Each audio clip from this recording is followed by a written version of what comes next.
প্রিয় দর্শক, আমন্ত্রণ জানাচ্ছি ঈদ উল ফিতর উপলক্ষে আজকে বিশেষ প্রতিবেদন। কে কেমন আছেন পবিত্র ঈদে? তো চলে আসলাম ঢাকা মহানগর উত্তর পল্লবী থানার সাবেক সফল সংগ্রামী বিএনপির সাধারণ সম্পাদক পলাশনগরবাসী এবং একজন বিশিষ্ট সমাজসেবক বুলবুল আহমেদ মল্লিক, তার সাথে আজকে কথা বলছি। আসসালামু আলাইকুম।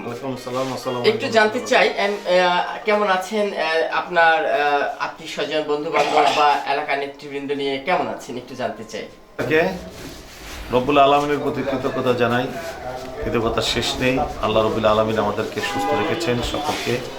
তবে আপনি যে কথা বললেন, ইনশাল্লাহ আমাদের আত্মীয় স্বজন, পরিবার পরিজন, প্রতিবেশী, বন্ধুবান্ধব, আমাদের রাজনৈতিক সহযোদ্ধারা সবাইকে নিয়ে ইনশাল্লাহ ভালো আছি আলহামদুলিল্লাহ। অনেকদিন পরে একটা মুক্ত আকাশের মধ্যে, মুক্ত বাতাসের মধ্যে ঈদ উদযাপন করছি। আপনারা জানেন গত 18 বছর আমরা ঐক্যবদ্ধভাবে সমাজে একত্রিতভাবে ঈদ করতে পারিনি।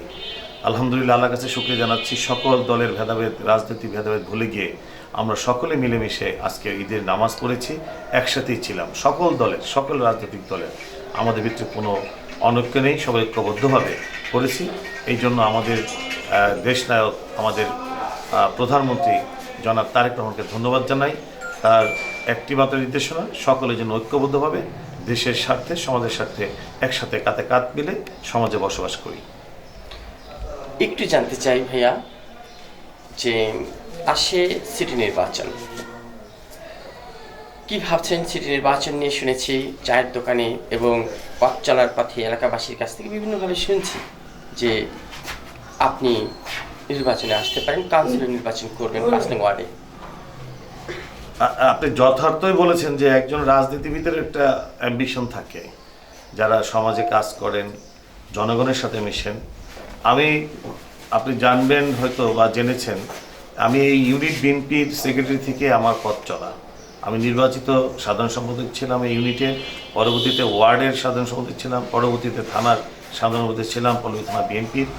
আমি এমন একটা সময় অতিবাহিত করেছি যখন বাংলাদেশের রাজনীতিতে একটা দুর্দশা ছিল, যেখানে বিএনপি পথে ঘাটে নেমে কোনো রাজনীতি করতে পারত না। সেই সময়টা ইনশাল্লাহ রাজপথে থেকে ইনশাল্লাহ নেতৃত্ব দিয়েছি এবং আমাদের দলকে এগিয়ে নেওয়ার জন্য ঐক্যবদ্ধভাবে আমরা সকল অঙ্গ সংগঠন কাজ করেছি। যে কথাটা বলেছেন, সিটি নির্বাচন, আসন্ন নির্বাচন যদি সরকার ঘোষণা করেন তবে খুব জরুরিভাবে দরকার।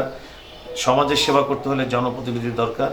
যে কোনো হয়তো সময় আমরা শুনতে পাবো যে নির্বাচন ঘোষণা করবে। তবে আমি আমার জনগণ, বিশেষ করে এলাকাবাসী, আমরা তথা 5 নম্বর ওয়ার্ডের জনগণ যদি আমাকে চায় ইনশাল্লাহ, এবং দল যদি মনোনীত করে, আমি অবশ্যই দলের পাশে থেকে, সমাজের পাশে থেকে নির্বাচনটা করব, সর্বোচ্চ সেবা দেওয়ার চেষ্টা। একটু জানতে চাই যে আপনার 5 নং ওয়ার্ডে এমন কি আপডেট উন্নয়ন দরকার, যেটা হলে এলাকাবাসী অনেক উপকৃত হবে? আমাদের 5 নম্বর ওয়ার্ডে এখন খুব বেশি দেখা যাচ্ছে যেটা, যে সামাজিক বিধির মধ্যে আমি বলবো মহামারী, যেটা আপনার মশা নিধন, এটা খুব জরুরি হয়ে গেছে। আপনার পয় নিষ্কাশনের ব্যবস্থাটা খুব দুর্বল।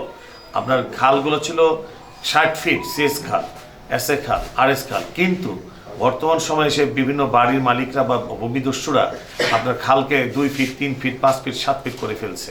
তার ফলে জলাবদ্ধতা বেঁধে যায় এবং এই মশার উপদ্রবটা, পানি চলাচল বন্ধ বিধায়, স্রোত নেই, অপরিষ্কার, জ্যাম হয়ে আছে, তার ফলে এই মশার উৎপাদনটা বেশি হচ্ছে। এইটাকে খুব জরুরিভাবে বন্ধ করতে হবে, স্বাস্থ্যসেবা অবনতি হবে আমি মনে করি। পাশাপাশি আমাদের রাস্তাঘাটগুলো খুব ইতিমধ্যে কাজ শুরু হয়েছে, তবে এটাকে ব্যাপক আকারে করতে হবে। ব্যাপক আকারে না করলে জনগণের সুবিধা পাবে না, উন্নয়ন আপনার সুফল পাবে না। আপনার আরেকটা ব্যাপার আপনি দেখবেন, আমাদের সমাজের রন্ধে রন্ধে আপনার ইয়াবা, আপনার ড্রাগসের একটা অপব্যবহার চলছে। এটাকে কঠিনভাবে আইন শৃঙ্খলার সহযোগিতা নিয়ে আমাদের নির্মূল করতে হবে, ধ্বংস করতে হবে। এটা ছাড়া তরুণ সমাজকে বাঁচানো অসম্ভব হয়ে পড়েছে। আমরা যারা আজকে সরকারের পক্ষে প্রতিনিধি আছি, আমরা সর্বোচ্চটা ইনশাল্লাহ দিব সমাজকে। আমাদের নেতা ঢাকা 16 আসনের আমাদের পদপ্রার্থী ছিলেন বিএনপির জনাব আমিনুল হক সাহেব, এই ব্যাপারে খুব কড়া নির্দেশ দিয়েছেন আমাদেরকে। আমরা ইনশাল্লাহ তার নেতৃত্বে প্রত্যেকটা এলাকায় আমরা সেভাবে কাজ করে যাচ্ছি। ইতিমধ্যে আমাদের প্রতি তার নির্দেশ এসেছেন এবং আমরা তার হাতকে শক্তিশালী করব ইনশাল্লাহ। আগামী দিনও ইনশাল্লাহ তার পাশে থেকে এবং সমাজকে উন্নয়ন করব। তার পাশাপাশি উনি আমাদের মাধ্যমে সমাজকে ঈদ মোবারক জানিয়েছেন এবং আমাদের ঢাকা ডিএনসিসির উত্তরের প্রশাসক মহোদয় জনাব শফিকুল খান মিল্টন সাহেবও ঈদ মোবারক জানিয়েছেন এবং এই উন্নয়নের কাজের জন্য তারও নির্দেশনা আমাদের পাশে আছেন, পরামর্শ আছেন।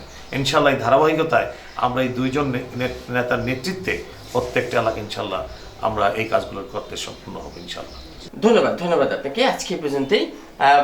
প্রিয় দর্শক, দেখলেন বিশেষ প্রতিবেদনটি। আমি ছিলাম আপনাদের সাথে শাহ আলম সম্রাট, রিপোর্টার MCV টিভি। আপনাদেরকেও ঈদ উল ফিতরের শুভেচ্ছা। আল্লাহ হাফিজ। দেখি এখন ওই আমার জিনিস যাবো করে খালি বাইরে মাইক